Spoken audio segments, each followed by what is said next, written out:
오늘은 동기입니다. 태양력에 의해 자연의 변화를 24등분 해가지고 그 표현한 24절기의 그 22번째 절기인 이 동기는 태양의 그 환경이 270도 위치에 있을 때로서 대설과 소한 사이에 들며 양력으로는 12월 22일경입니다. 1년 중에서 밤이 가장 길고 낮이 가장 짧은 날인 이 동기는 태양이 적도 이남 23.5도의 그 남해기선을 지나는 때입니다. 이 남해기선을 그래서 동기선이라고도 하는데, 이날은 그 태양이 죽음으로부터 부활하는 날로 생각하고 축제를 열어서 태양신께 제사를 올렸던 것입니다. 그리고 동기가 음력 동기달 초순에 들면은 애동지, 중순에 들면은 중동지, 금음 무렵에 들면은 노동지라고 하는데, 이처럼 우리 민족은 태양력인 동지에다가 태음력을 잇대어 가지고 태음 태양력으로서 세시 풍속을 형성시켜서 의미를 부여했던 것입니다.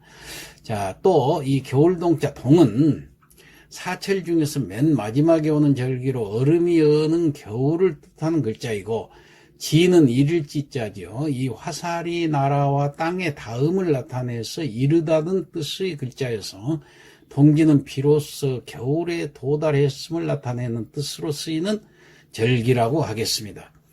그리고 민간에서는 동기를 흔히 아세 또는 작은 설이라고 했는데, 이는 태양의 부활이라는 그 큰 의미를 지니고 있어서 설 다음과는 작은 설로 대접한 것입니다.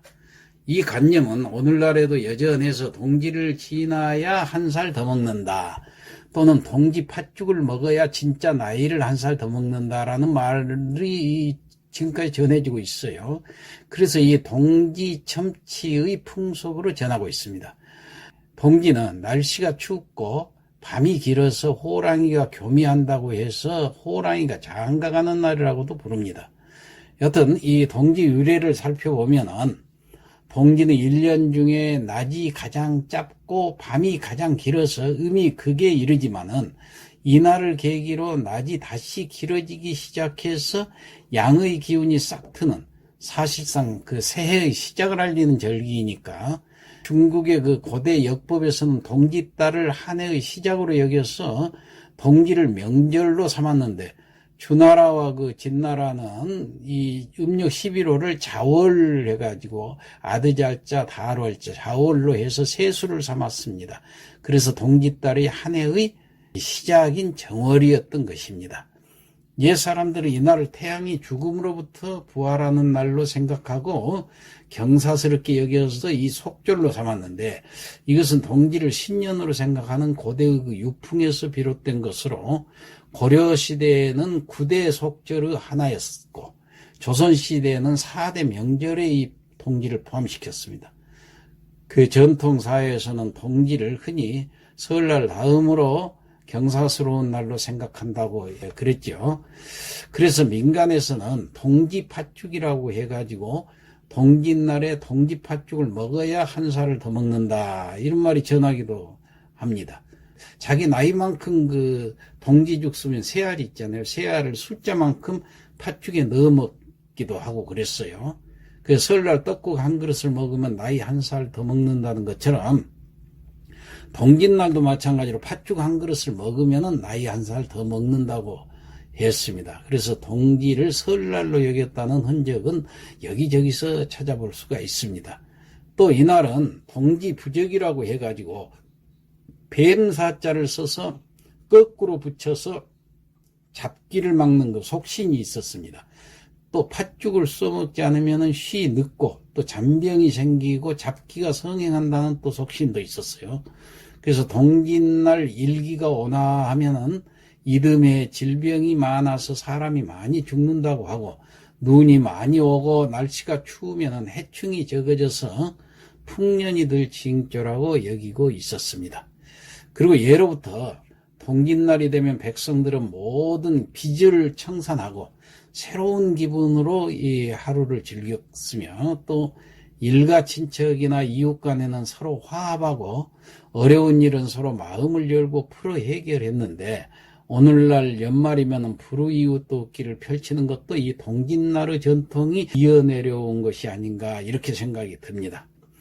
한편 이 팥죽과 관련한 독특한 풍습으로는 동지팥죽 또는 동지두죽 혹은 동지시식이라는 그 오랜 관습이 있었는데 이 동짓날의 팥죽은 시절식의 하나이면서 축기의 기능이 있다고 해서 동지는 물론 이사를 하거나 전염병이 돌 때도 이 팥죽을 써서 문짝이나 장독대에 혹은 길에도 뿌리기도 하고 그랬습니다. 그리고 전염병이 유행할 때 우물에 팥을 넣으면은 물이 맑아지고 질병이 없어진다고 해서 이 팥죽은 동지에만 써먹는 것이 아니고 이웃이 상을 당하였을 때나 그러듯 팥죽을 써서 상가에 보내는 관습이 있었습니다. 또 상주는 죄인이라고 해서 밥 대신에 팥죽을 먹는 것은 영양학적으로도 이 근거가 있으며 상가에서 악기를 쫓기 한 것이라고도 합니다. 이 동짓날은 팥죽을 써서 이제 먼저 사당에다가 이제 차례를 지내고 나서 방이나 마루, 창고 등에 한 그릇씩 놓고 또한 그 솔잎에 적시거나 수조로 떠서 대문이나 벽 등에 뿌려가지고 액을 맞고 잡기를 물리쳤는데 이 애기동지 때는 팥시루떡을 해먹고 또 중동지나 노동지 때는 팥죽을 먹는 그 셋이 풍속이 있었습니다. 각 지역의 그 풍습들을 살펴보면은 경기도에서는 사당에 팥죽으로 차례를 지낸 다음에 방, 마루, 장광 등에 한 그릇씩 놓고 식구들이 둘러앉아서 먹기도 하고 그랬습니다. 경상도에서는 동지에 팥죽을 써서 이 솔가지에 적셔서 집안 대문을 비롯해서 담벼락이나 마당에도 뿌리면서 마을 입구에 큰 고목에도 뿌려서 잡기들이 그 동네 침입을 막기도 했습니다. 강원도에서는 팥죽의 그 새알심으로 찹쌀이나 수수쌀로 만든 그 옹심을 넣어가지고 나이 수대로 먹었습니다. 일꾼들은 이날 팥죽 9그릇을 먹고 나무 9짐을 져야 한다고 하며 날씨가 더워서 팥죽이 쉬면은 이듬해 농사가 풍년든다고 여겼습니다. 충남 그 영기에서는 동짓날 동지불공을 드리러 그 절에 다녀오면서 집에서 팥죽을 써먹는다고 합니다.